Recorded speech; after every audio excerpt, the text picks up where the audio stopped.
Selamat datang di video edukatif kali ini. Hari ini aku mau membahas tentang sesuatu yang sangat penting bagi bahasa Indonesia, yaitu tentang Pancasila sebagai ideologi nasional.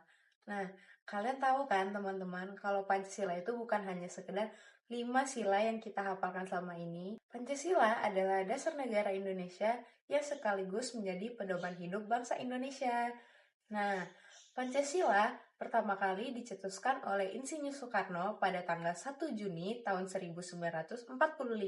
Soekarno menyampaikan gagasannya tentang 5 prinsip dasar yang akhirnya disebut sebagai Pancasila. Sila pertama, ketuhanan yang Maha Esa, kemanusiaan yang adil dan beradab, persatuan Indonesia, kerakyatan yang dipimpin oleh hikmat kebijaksanaan dalam permusyawaratan perwakilan, lalu keadilan sosial bagi seluruh rakyat Indonesia. Setelah melalui proses yang panjang, Pancasila akhirnya ditetapkan pada pembukaan Undang-Undang Dasar tahun 1945 sebagai Dasar Negara Indonesia. Ideologi itu apa sih? Secara sederhana, ideologi merupakan kumpulan nilai, cita-cita, atau keyakinan yang dijadikan pedoman hidup oleh suatu bangsa. Ideologi memberikan arah dan tujuan bagi bangsa tersebut, serta menjadi suatu landasan dalam menyelesaikan berbagai persoalan politik, sosial, ekonomi, dan budaya. Lalu, apa maksud Pancasila sebagai ideologi nasional? Artinya, Pancasila menjadi pedoman hidup bagi bangsa Indonesia dalam segala aspek kehidupan, baik dalam kehidupan bernegara, bermasyarakat, maupun kehidupan pribadi. Pancasila bukan hanya sekedar slogan, melainkan jiwa bangsa Indonesia. Mengapa Pancasila cocok sebagai ideologi nasional? Pertama, karena Pancasila bersifat universal. Nilai-nilai Pancasila seperti kemanusiaan, persatuan, dan keadilan dapat diterima oleh semua lapisan masyarakat tanpa memandang agama, suku, ataupun ras. Yang kedua, karena menggambarkan kepribadian bangsa. Pancasila lahir dari budaya bangsa Indonesia, bukan diimpor dari bangsa lain.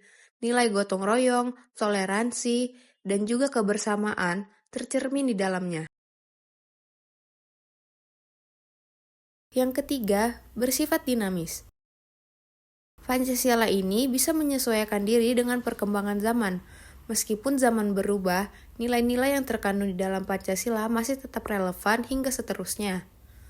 Lalu yang keempat, sebagai pemersatu bangsa. Indonesia memiliki lebih dari 17.000 pulau, ratusan suku bangsa, dan beragam bahasa daerah. Pancasila menjadi pemersatu di dalam keberagaman itu. Ideologi memiliki peranan yang sangat penting bagi keberlangsungan hidup bangsa dan negaranya. Ideologi sendiri berfungsi sebagai landasan dan juga pedoman hidup dalam berbangsa dan bernegara, dan juga sebagai pemersatu bangsa, sebagai identitas nasional, dan sebagai dasar dalam pembentukan konstitusi hukum serta peraturan-peraturan yang ada dalam suatu negara. Ideologi juga memberikan motivasi dan inspirasi dalam pembangunan nasional, serta menjadi alat pertahanan bangsa dalam menghadapi berbagai macam ancaman, tantangan, hambatan, dan juga gangguan.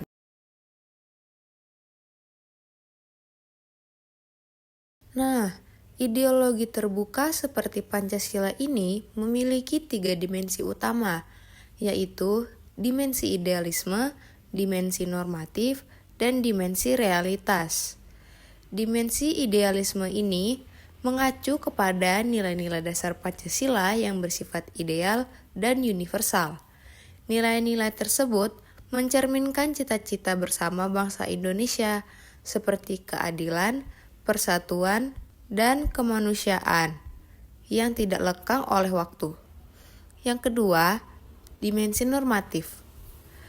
Dalam dimensi ini, Pancasila dijabarkan dalam bentuk norma, aturan, dan kebijakan negara yang berlaku dalam kehidupan bangsa dan bernegara.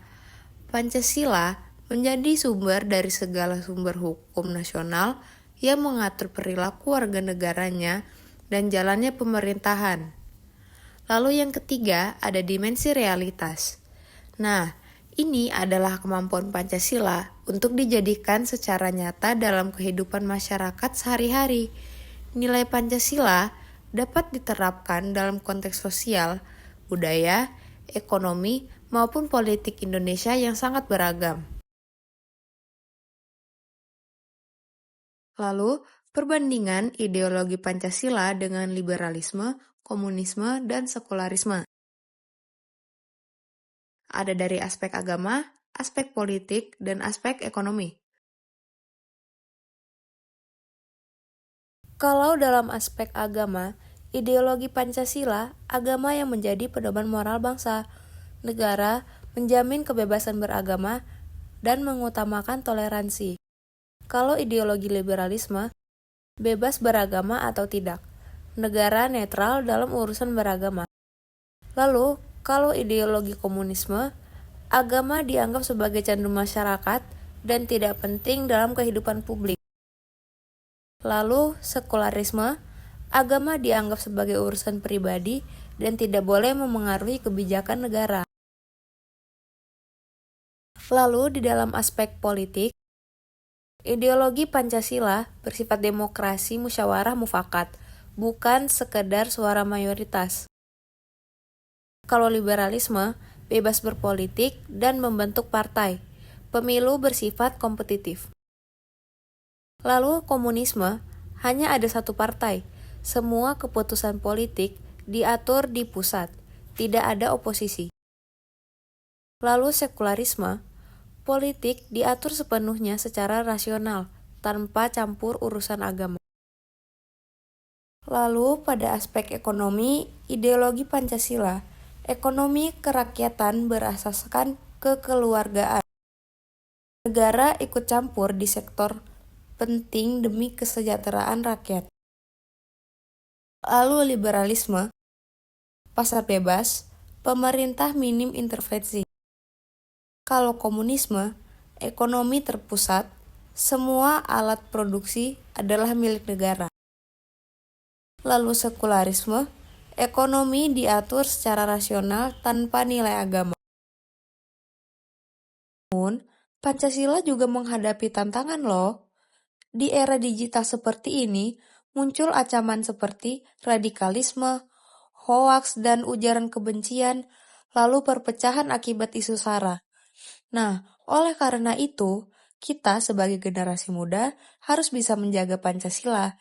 Kita harus kritis, bijak dalam bermedia sosial, dan terus menanamkan nilai persatuan serta toleransi. Nah, jadi teman-teman, Pancasila bukan hanya sebagai dasar negara saja, tapi juga menjadi pedoman hidup bangsa Indonesia. Mari kita mengamalkan Pancasila dalam kehidupan kita sehari-hari demi Indonesia menjadi baik, makmur, dan adil. Cukup sekian video edukatif dari aku, dan terima kasih.